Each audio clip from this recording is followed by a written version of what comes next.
Hello, dear spa owners. Welcome to Spa Business Mastery Podcast. My name is Kirsten Foss, and I am so glad that you are here because that means you are interested and hungry to learn how to manage your spa business more efficiently.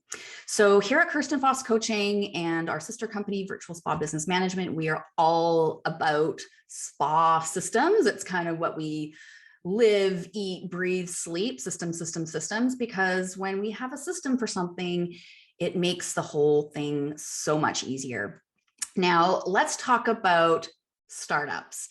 So normally, Delia, my director of marketing, and I, normally when we're doing our podcast topics, we mostly are talking to existing spa owners that have some experience already. And even in my coaching business, I would say like 99% of my business is with existing spa owners.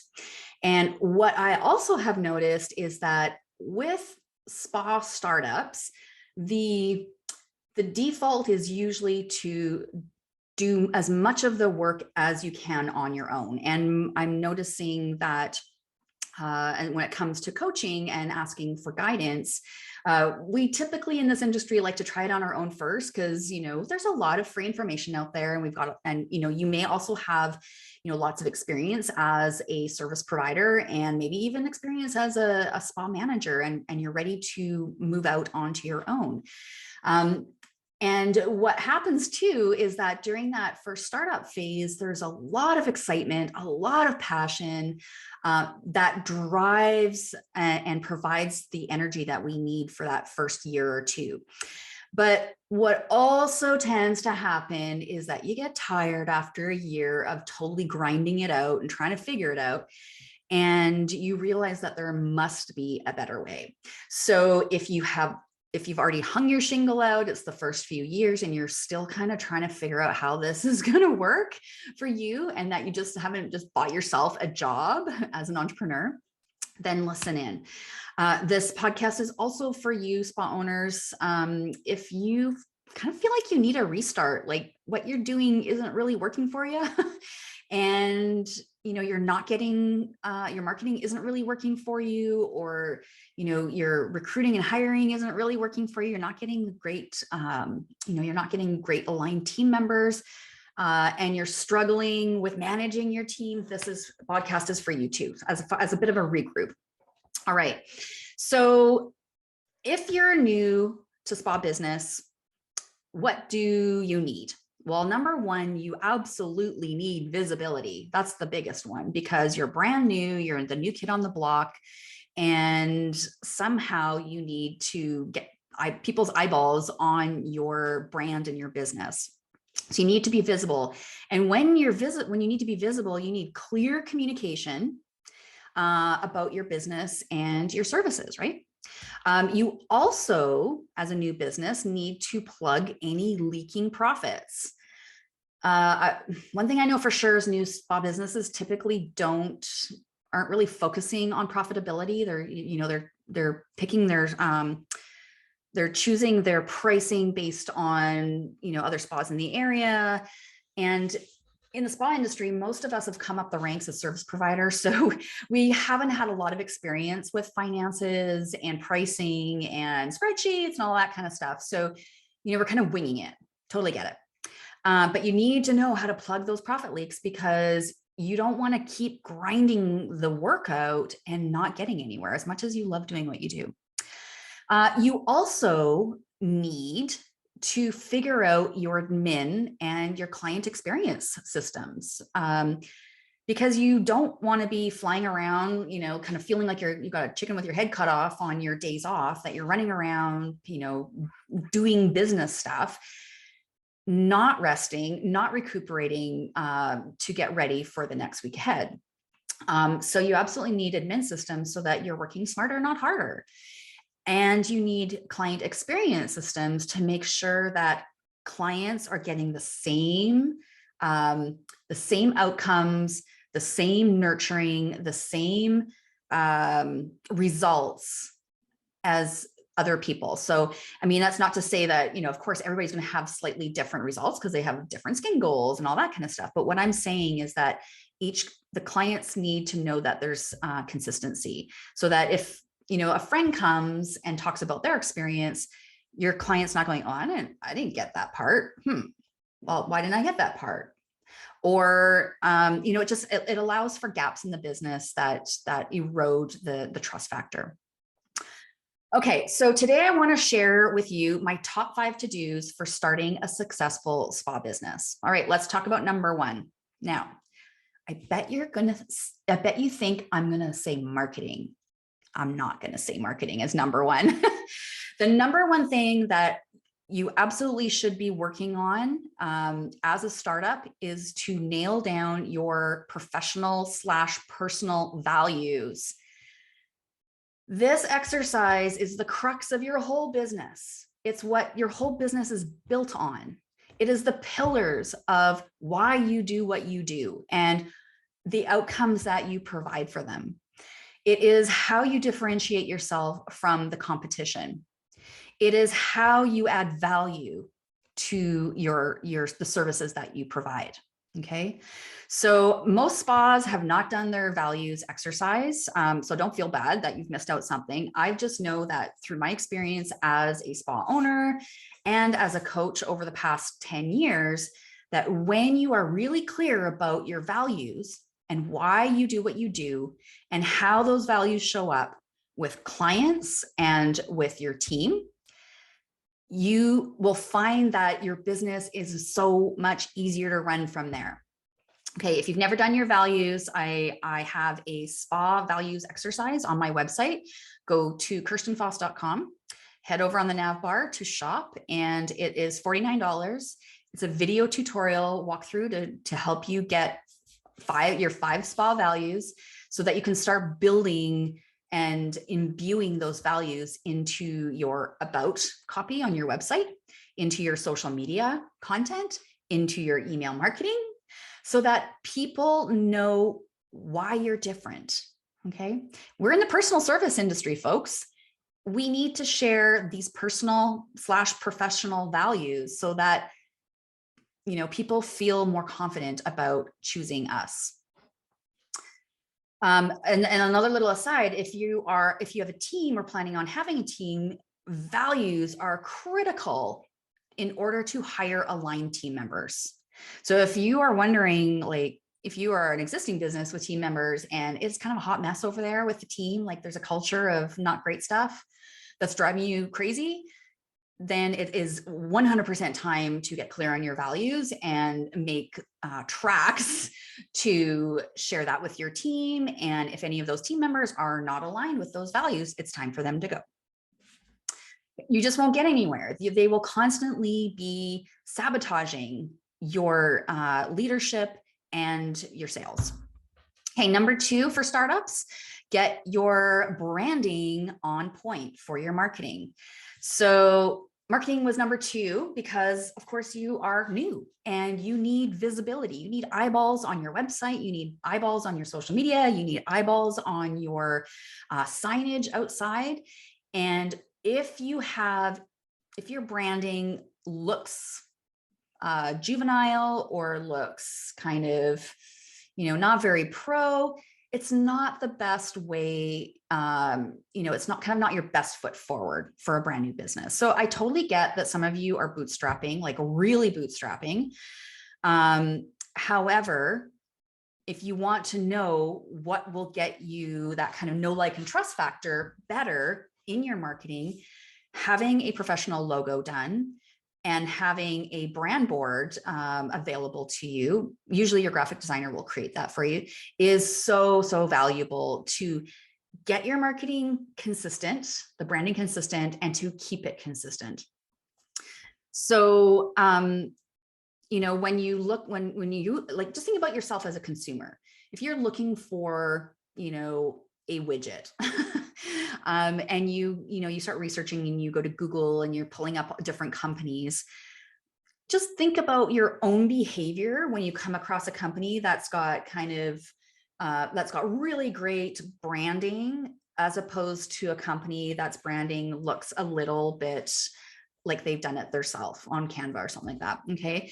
So I get that, you may be so bootstrapped that you have to at the beginning, but what I'm saying is if you can, and as soon as you can invest in getting a proper, getting your branding on point, invest in getting your branding on point. Okay.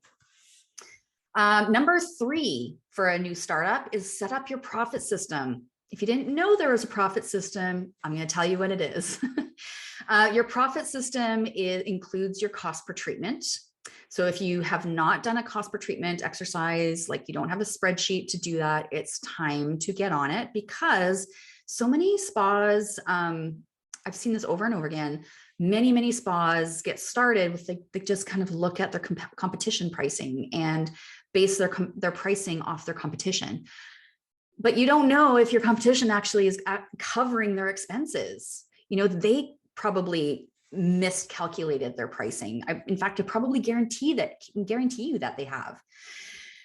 When I've worked with clients on this particular action step, they are gobsmacked at how off they were in terms of what they thought their cost per treatment was. Now, your cost per treatment needs to include your product, the products that's being used in the service. And now, one little caveat here, I know that a lot of spa skincare companies will give you a cost per treatment sheet. That is typically only the cost of product per treatment. You also need to include your overhead. You need to include, not just your rent or your lease, but if you have admin wages, like if you got reception or a spa attendant, if you farm out your marketing to somebody, that needs to be included in it. If you have a team, oh, this is so huge. If you have a team, you must include your labor costs, not just their wage that you pay them, but the actual costs of what you need to pay in terms of taxes and workman's compensation and those kinds of things. So, now, like, as you start thinking about all the things that cost to run this business, we have to include them in a cost per treatment sheet. Otherwise, or exercise, otherwise, you have no idea if you're actually charging enough.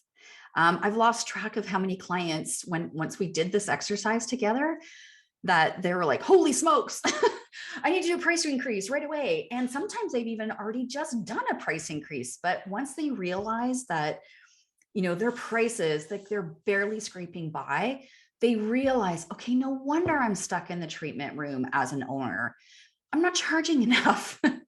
So they're essentially kind of funding the cost per treatment. Okay.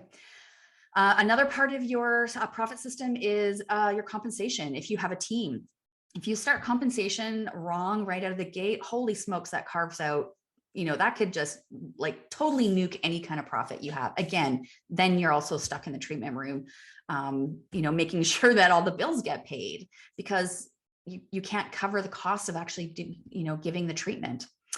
Another part of your profit system is knowing your spa industry benchmarks. Where are you supposed to be at for productivity, which is how booked you are? Where are you supposed to be at for retail to service ratio? Where are you supposed to be at for pre-booking, client retention? When you know these benchmarks, then the next part that you need to do, which is tracking your metrics. When you track them and you know the benchmarks, then that's where you find the gaps in terms of why there's not enough money at the end of the month. So when you're tracking metrics, especially if you have a team, you can absolutely see where the leaks are. All right. So with your profit system, as far as cost per treatment, you want to revisit that every year. Compensation, you absolutely want to revisit that every year as well. And metrics tracking is definitely a monthly thing that you need to do. If you don't know where to start with a profit system, I totally get it. It's not usually in most service providers' wheelhouse.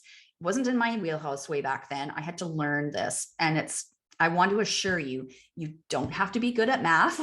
You don't have to have a degree in business. You just have to know the relevant stuff. And you can learn that in my Spa Profit Maximizer VIP day. Okay, you can take a look at that on my website at kirstenfoss.com. Number 4 for startups, be intentional with creating a sales system. Okay, so one of the big money drains for spas is having way too much time for personal conversations with clients. Okay. And it becomes a habit. I totally get this. I had to change my behavior. I had to then coach and train and encourage the behavior change in my team, because we were so used to not being intentional with a sales system, meaning it starts when the client, comes in for their treatment and goes all the way until they are cashing out. If we are not including scripts, like places where we have scripts to share certain bits of information, places in the treatment to share that information, if we don't have a system for it, it's so easy just to start talking about personal stuff. And then the next thing you know, you get to the end of the treatment and it feels awkward to sell.